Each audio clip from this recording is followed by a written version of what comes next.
Hi everybody, it's David Oakdown Farm. Last week I made some jam. I hope you saw that video. If not, please do check it out afterwards. But using the leftover rind, I've candied it and made a nice old-fashioned candy. So this is a candied clementine rind, basically coated in sugar, and that's a great little treat. So come check out how to make it.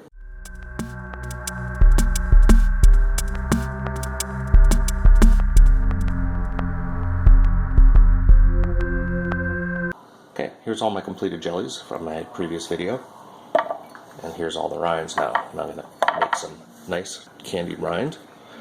So the first thing I'm going to do is kind of clean these up, get rid of any of the little navels and things like that, any just stringy gross stuff, and then get it all cut up into nice little slices.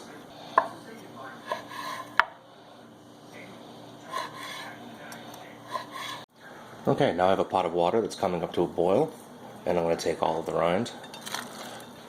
I'm going to put it in there, and after it comes to a boil, we're going to let it simmer in here for 15 minutes. Okay, now as this boils, a lot of the bitterness should start coming out of the outside of the peel. Okay, we've been simmering for 15 minutes now. I want to drain the water off. So what I did is I prepped, because I have to repeat this 3 times, so I prepped another vial of water here. Okay. And this should leave all that bitter stuff behind. Okay, let that simmer for 15 minutes. Get another one coming up to temp for the third and final rinse. Okay, another 15 minutes of simmering away over here. Transfer to one last bath.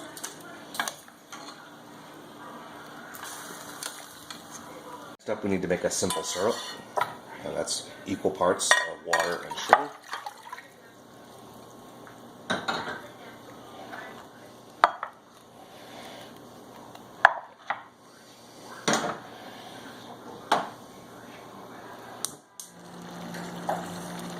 Okay, our simple syrup has come up to a boil, and we've made it past our third and final 15-minute soak. So we're going to move all of these in here. And now we're just going to simmer this until they get translucent. Okay, we're at about 35 minutes now, and you can see the back of the rind is totally darkening up. We're getting really close. My guess is going to be about 45 minutes total. Okay, we've been simmering for 45 minutes now. I'm going to bring this over so you guys can see it, but everything's got a nice, it almost looks like a piece of orange itself rather than orange peel now at this point.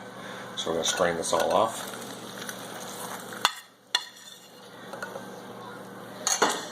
Alright, now I want this to drain off quite a bit. I don't want it too wet, so I'm going to let this sit. I'll probably rotate it about a little bit, trying not to break it. It's getting pretty soft, but start letting the bulk of the liquid drain out of this. Okay, so these have drained for about 5 minutes now. Much drier than they were. In here is a bowl of just about a half cup of sugar. I might have to add some more. And this is one of the trays for my dehydrator.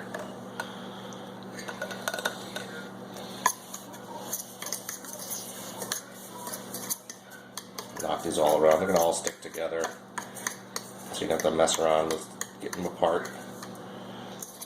Starting to get nicely coated now.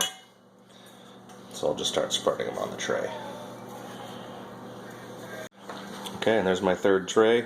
It's not quite a full one. This stuff is a bit sugary, so I'll shake a lot of that off afterwards. But let's get this over in the dehydrator. Okay, I already have a few racks in here now. Add another level. Put these little guys in here. We'll start this up on a nice low temp. I'm doing 95 degrees, the lowest it'll go. And we're just going to let this run until they're nice little gummy bears. Okay, and here I am cleaning up, washing up the counters, and of course, don't forget, look at this nice orange flavored simple syrup right here. Oop, it's thicker than I thought it was going to be already.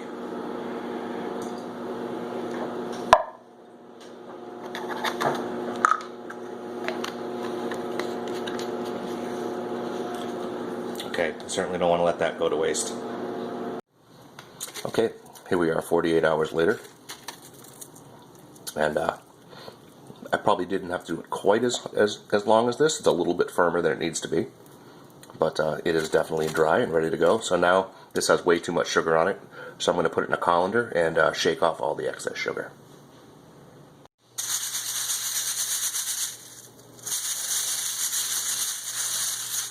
Well, it's getting a lot better. A lot less sugar on it. I mean, that's rind, but there's some crispy sugar on it still.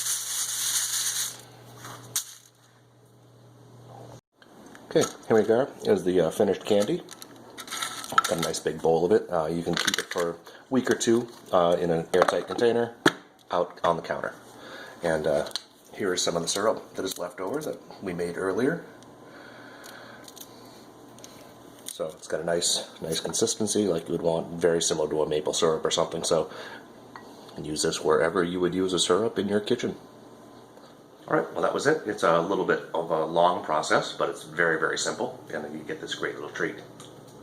So please, do check it out, use that rind, and also please hit the thumbs up. Thanks for joining me today, and I'll see you all soon.